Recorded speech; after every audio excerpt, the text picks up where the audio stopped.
విజయశ్రీ గారు నమస్కారం అండి. నమస్కారం శ్రీలక్ష్మి గారు.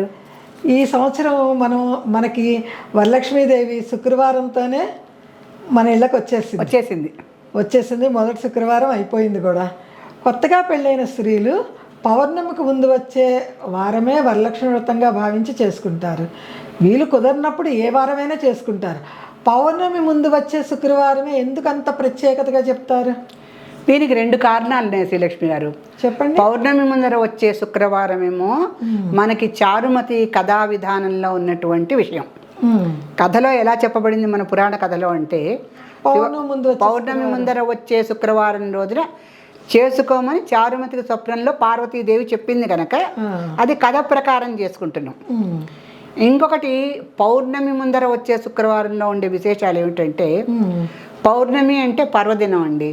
పౌర్ణమి అంటే పర్వం. అమావాస్యని పౌర్ణమిని పర్వం అంటారు.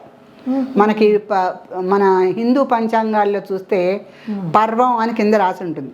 అమావాస్య తిథి ఎంతవరకు ఉంది, పౌర్ణమి తిథి ఎంతవరకు ఉంది.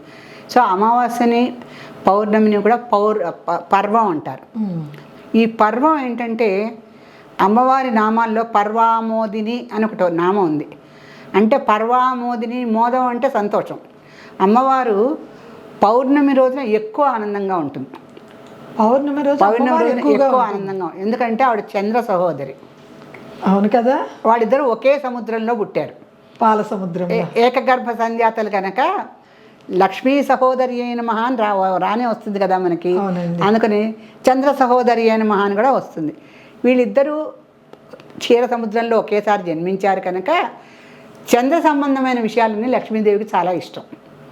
తన సోదరుడే కనుక. పుట్టింటి వారంటే అభిమానం కదా ఆడవాళ్ళకైనా, ఏ మహిళకైనా. పుట్టింటి వాళ్ళ పేరు వస్తే ఆవిడ ఎంతో పులకరించిపోతుంది, ఎంతో ఆనందంగా ఉంటుంది. అందుకని ఆ పుట్టింటి సంతోషాన్ని ఆవిడ చాలా ప్రత్యేకంగా తీసుకొని పౌర్ణమి రోజున చాలా ఆనందంగా ఉప్పొంగుతూ ఒక సముద్ర రూపంలో ఆవిడ ఆనందాన్ని తెలియజేస్తుంది. ఆవిడ ప్రకృతి అయిన మహా ఒక సముద్రం పొంగుతుంది కదండి పౌర్ణమి రోజున. అలలు పౌర్ణమి రోజున ఎందుకు పొంగాలంటే, పౌర్ణమాస్యే మనకి లలితా సహస్రంలో కూడా వస్తుంది. పౌర్ణమాసి అంటే ఆ మాసంలో వచ్చే పౌర్ణమి రోజున చంద్రబింబ మధ్యంలో అమ్మవారిని మనం ఊహించుకుంటూ కనుక ధ్యానం చేస్తే ఎన్నో కోటి జన్మలు మనము దీపారాధనలు చేసిన ఫలితం ఉందని చెప్తారు. ఎంత గొప్ప విశేషం, అంత గొప్ప పౌర్ణమికి అంత గొప్ప విశేషం ఉంది ఆ రోజు. ఎందుకంటే పౌర్ణమి అంటేనే ప్రకృతి అండి, పౌర్ణమి అంటేనే ఆనందం. అందుకంటే ఈ పౌర్ణమి రోజున ప్రకృతి అంతా పులకరించి చంద్రుడు భూమికి దగ్గరగా వచ్చి ఔషధాలన్నీ కూడా ఆయన ప్రసారిస్తూ ఉంటాడు భూమికి. పౌర్ణమి రోజున పాలు రాత్రంతా అక్కడ పెట్టి తెల్లారి తాగితే దాంట్లో ఔషధ విశేషాలు బోల్డ్ ఉంటాయి. చాలామంది ఇప్పటికీ కూడా రాత్రంతా పౌర్ణమి రోజున పాలని చంద్రుడు ఎదురుకుండా పెట్టి తెల్లారి ఆ పాలను సేవిస్తూ ఉంటారు. దాంట్లో ఎన్నో ఔషధ గుణాలు వచ్చి చేరతాయి. ఔషధీపతి కనుక చంద్రుడు ఎన్నో ఔషధాలని భూమికి ఆ రోజున పంపిణీ చేస్తూ ఉంటాడు ఆయన.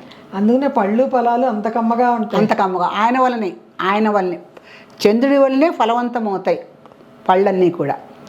ఆ పౌర్ణమిలో ఔషధులు ఉండటమే కాకుండా ప్రకృతి అంతా పులకరించిపోయి చాలా ఆనందంగా అందంగా కనిపిస్తుంది ఆ తెల్లటి పుచ్చపువ్వు వెన్నెల్లో. ఇదంతా ప్రకృతి కనుక అమ్మవారికి పౌర్ణమి అంటే ఇష్టం.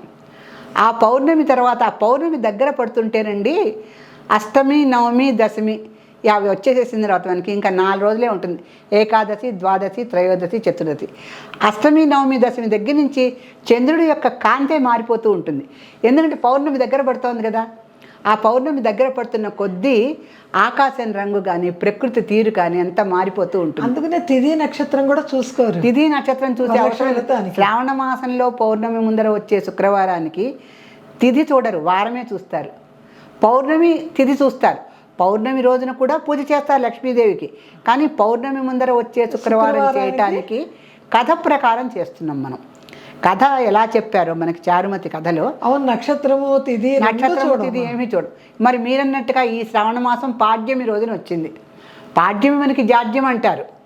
పాడ్యమి తిథి అమ్మవారికి ఇష్టమైంది, కానీ పాడ్యమి జాడ్యమి కొంచెం మెల్లిగా అవుతాయి పనులు అంటారు. కానీ వాళ్ళే అమ్మవారు ఆహ్వానించేసింది మనందరినీ కూడా పూజ చేసుకుంటారా అని. సో అమ్మవారిని మనం ఆహ్వానించాము, లక్ష్మీదేవతని. మొదటి రోజే శుక్రవారం అయింది, చక్కగా శ్రావణ లక్ష్మిని మనం ఆహ్వానించుకున్నాం, పూజలు చేసుకున్నాము. తర్వాత పౌర్ణమి ముందర వచ్చే శుక్రవారం కోసం మనందరం కూడా ఎదురు చూస్తున్నాం. ఈ పౌర్ణమి అంటే అమ్మవారికి ఇష్టమవటంతో దానికి ముందర వచ్చే శుక్రవారాన్ని చేసుకోవటంతో ఆ రోజుకి ఆవిడ ఆ పూజలన్నీ అందుకొని ఎంతో సంతోషంతో సముద్రం ఎలా పొంగుతుందో పౌర్ణమి రోజున అలా ఆవిడ కూడా ఆనందంతో పొంగిపోతూ భక్తుల యొక్క పూజల్ని అందుకుంటుంది కనుక ఆ పౌర్ణమికి అంత విశేషం అన్నమాట. చాలా చక్కగా వివరించారండి. నమస్కారం. శ్రీమాత్రే.